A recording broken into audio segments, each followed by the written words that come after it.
السلام عليكم ورحمة الله وبركاته. معكم الدكتور رمضان الخيري في فيديو جديد.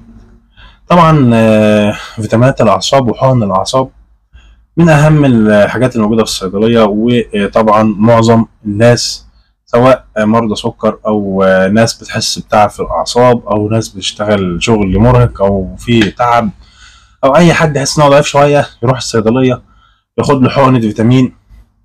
طبعا معظم الناس مبتبقاش عارفة تاخد إيه. وطبعا في ناس كتير بتخاف من حقن الفيتامينات، الناس اللي ماشيه على حقن الفيتامينات وبتدور على بديل يكون بنفس المفعول ويكون سهل الاستخدام. ففي الفيديو ده انا هعرفكم على افضل حقن فيتامينات اعصاب موجوده في الصيدليه، ولو انت من الناس اللي بتحبش حقن الاعصاب او الفيتامينات وعايز حاجه تقوم بنفس المفعول برضه هعرفك عليها في الفيديو ده ان شاء الله.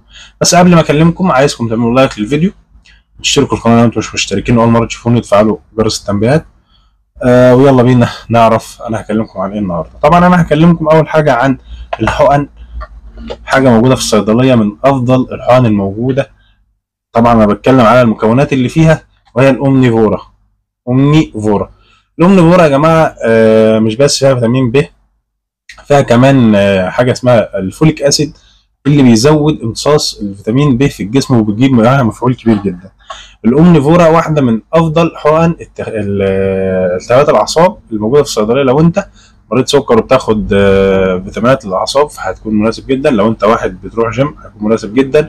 واحد عايز يقوي عنده الاعصاب شويه الامنيفورا هيكون مناسب جدا. مره في الاسبوع، مرتين في الاسبوع هيكون جرعه مناسبه جدا. وده شكل الحقن من جوه، دي شكل الحقن. هي بيبقى فيها 8 حقن. وسعرها كام؟ سعرها 105.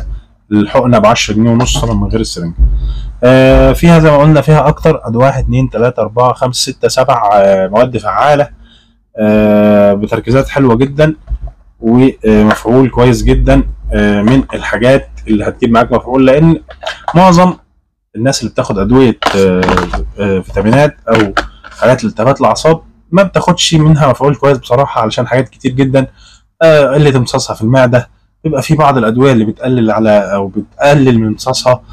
فموضوع الحقن ده بصراحه هيكون كويس جدا لو انت بتحب الحقن. طب انت واحد ما بتحبش الحقن وعندك مشكله ومتعقد من حوار الحقن، ويمكن ده اللي بيخليك ما بتروحش تاخد، انا هقدم لك حل تاني، وهو عباره عن برشام بيدوب كده، حبايه بتدوب تحت اللسان تخش على طول في الدم كأن انت واخد حقنه بالظبط. حاجه او علبه اسمها دلتا فيت بي 12، دلتا فيت بي 12 فيها فيتامين بي 12. طبعا طريقه الاستخدام مفيش اسهل من كده. انت بس بتحط الحبايه تحت لسانك وخلاص مره واحده في اليوم. علبه فيها 30 حبايه ب 75 جنيه، يعني هتقعد معاك الشهر كله. هل ده بديل للحقن؟ يعتبر بديل للحقن، يجيب معاك مفعول كويس جدا زي الحقن، افضل بكتير من البرشام اللي انت بتبلعه واللي طبعا نص المفعول بتاعه بيروح في الماء. طيب حد برضه ما بيحبش يحط حبايه تحت لسانه بقى وبتضايقه وبتاع، هل في حل تاني؟ موجود حل تاني وبرضه سريع وبديل للحقن، هو المسيل تكنو. ايه هو المسيل تكنو ده؟ المسيل تكنو ده عباره عن باتشات كده زي كده تحط على اللسان وبتدوب في البق، وبرضه بتخش من تحت اللسان وبتخش على الدم على طول كأن انت واخد حقنه، كأن انت تقريبا واخد حقنه. استخدامها يوميا بعد الفطار هتجيب معاك مفعول ممتاز واكتر من ممتاز. طب سعر العلبه دي كام؟ سعر العلبه دي 105 تقعد معاك الشهر كله.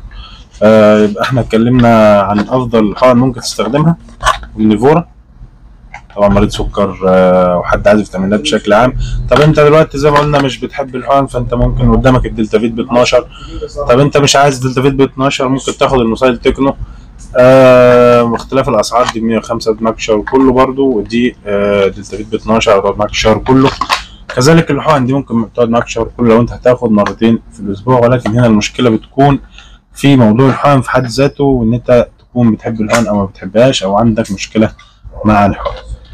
دي كانت حلقه النهارده، اتمنى تكون حلقه مفيده واتمنى تكونوا استفدتم. لو في اي سؤال بخصوص حلقه النهارده سيبولي تحت في التعليقات. لو حاجه انا ما وضحتهاش، حاجه انت عايز تعرفها بخصوص فيتامينات الاعصاب، حقن او برشام او اي حاجه تانية، تستخدم اي حاجه عايز تعرف هي حلوه او مش حلوه، عايز تعرف لها بديل، سيبها لي تحت في التعليقات برضو. لو انت عايز ارشح لك واحد منهم ليك حسب حالتك مفيش مشكله. المهم ان انت تاخد حاجه للاعصاب وتلتزم بيها. اتمنى حلقه النهارده تكون مفيده، واتمنى تكونوا استفدتم. يا ريت لو في اي تعليق تكون تحت التعليقات، اعمل لايك للفيديو، وما تنساش انك تشترك في القناه لو انت مش مشترك، واعمل شير لاي حد مهتم بفيتامينات الاعصاب سواء حقن سواء برشام. واشوفكم في حلقه جديده، والسلام عليكم ورحمه الله وبركاته.